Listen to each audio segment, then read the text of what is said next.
Pressure back on. Oh, it's off the post. And Cavalier are champions in the land of wood and water. Can defending champions Cavalier pull off the hat trick, or will Mumbai finally take the title back out west? We'll discuss all this and more on this Cavalier and Montego Bay United season preview. Yes, people, welcome back to Jamaica Fun. We are now down to our final 4 teams in our season preview series, and this time we will take a look at the defending champs. Cavalier had a magnificent 2024 to 2025 season where it seemed everything they touched simply turned to gold. Despite losing a few key players, some of them directly to arch rivals more pleasant, in fact, the Duncan Destroyers went on to have their best season ever. Coach Rudolph Speed came into the season with a clear objective to prioritize the CONCACAF Caribbean Cup, and thus his team basically played the regular season games with the handbrake up. I won't disrespect the other clubs by saying Cavalier weren't trying their best, but when they were playing the league games, you often get the nagging feeling we are not seeing the team at its best. This was especially so in defense, where Cavalier had one of the better defensive records in the prior seasons, somehow allowed a surprising 43 goals this time around. If it weren't for Tivoli Gardens, that would have been the worst defensive record amongst the top 6. But in the end, the gamble was worth it. They achieved their first mission by qualifying for the CONCACAF Champions Cup before snagging regional silverware by defeating Cibao FC in the CONCACAF Caribbean Cup Finals. And of course, who could forget that magical night in March when a certain Argentine number 10 paid us all a visit. And when their original dreams were over, they looked even more like their usual selves in the league games, with it all coming together at the right time for another immaculate playoff run, which ended with another penalty shootout victory over Mount Pleasant.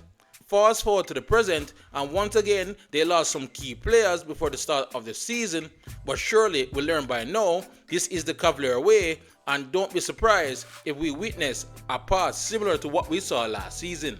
Key arrivals and departures. I just said it, but it honestly feels like Cavalier loses 1 or 2 major players each off-season. No, you could argue none of those were as important as these players. Reggae Boys and club captain Richard King has finally made his long-awaited move to Europe. 20-plus goal scorer Jamal Calvin also flew the coop and joined King in Scotland. Youngsters J. Lloyd Smith and Alex Xavier Gooden have also left, but none bigger than the departure of the Caribbean Cup Golden Boot winner Dwayne Busy Atkinson, who joined Rhode Island SC in the United States.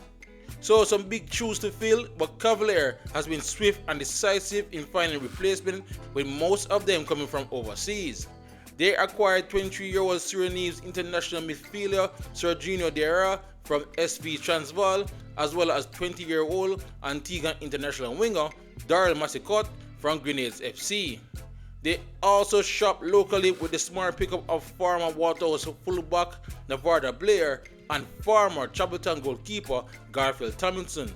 And their shopping may not be over yet, as they currently have the very talented Denzel McKenzie and Michael Forbes, both from Fairfinks United, currently in camp.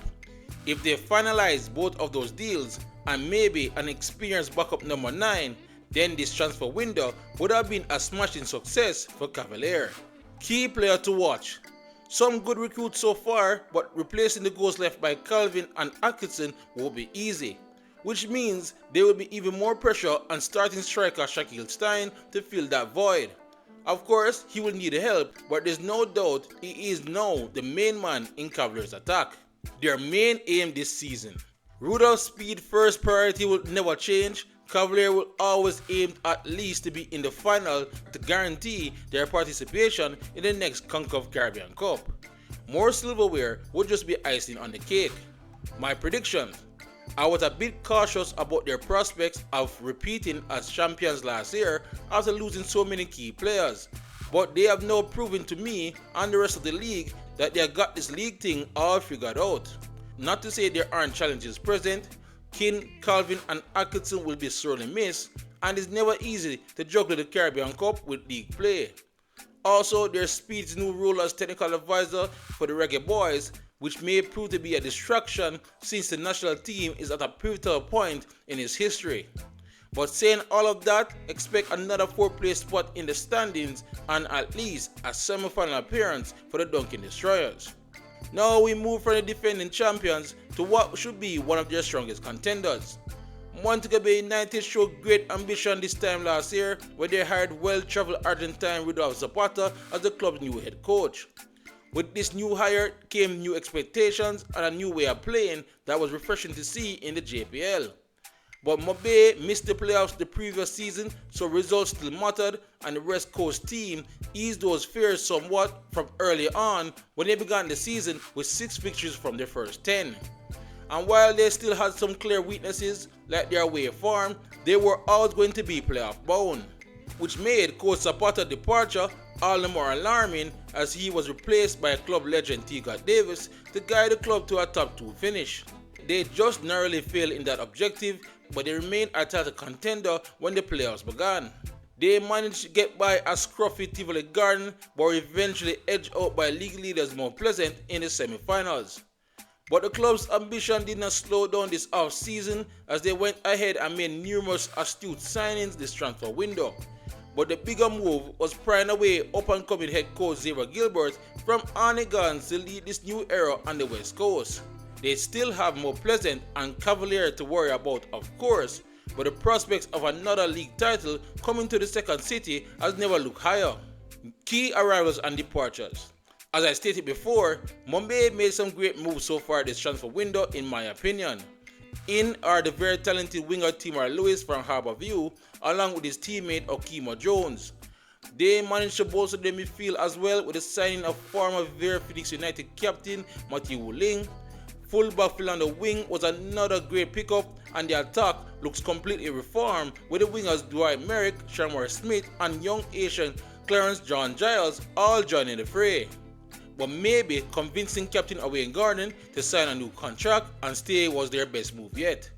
There were also some departures, of course. Trinidad Tobago international Shea Benny, Brazilian John Ferreira, midfielders Tyrone Harrison and Nazim Grant, and defender Odin Nish were all released by the club. Trinidadian goalkeeper Aaron Enel was also let go, but the more surprising one was former reggae boy Peter Lee Vassell, who left after only being at the club for a couple of months. Key player to watch.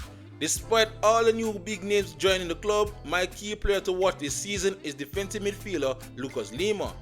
The Brazilian was absolutely stellar last season, so much so I dubbed him the midfielder of the season. Now, playing within new coach Xavier Gilbert's system, I expect an even better season from the Brazilian. Their main aim this season. I spoke about their ambitions at length so far this video, so it's clear the top brass won't accept anything else below winning the title. My prediction. I am not sure if they're going to win it, but I fully expect them to be the strongest challengers to Mount Pleasant and Cavalier's dominance over the league these past years. Xavier Gilbert is the key factor here. He showed with last season Arne Gardens that he has now found the right balance between attack and defense and will most likely carry that knowledge with him to the West Coast. He will need to figure out how to get the job done in the playoffs once he gets there, but I would be shocked if they don't finish second in the table and make it to at least the semi-finals. At the very least, look forward to them being the most entertaining team this season. But alright guys, that's what I got here for another great season preview. We'll look at the defending champs Cavalier and of course one of the stronger contenders in Montego Bay United. Let me know in the comment section below what you think of their prospects this season, and also please like, subscribe and share as we look to keep you all up to date on all 14 teams leading up to the start of the league on August 24th. Otherwise, with great JFL content, you're already at the right place. JFL Fan. YouTube, pick up yourself.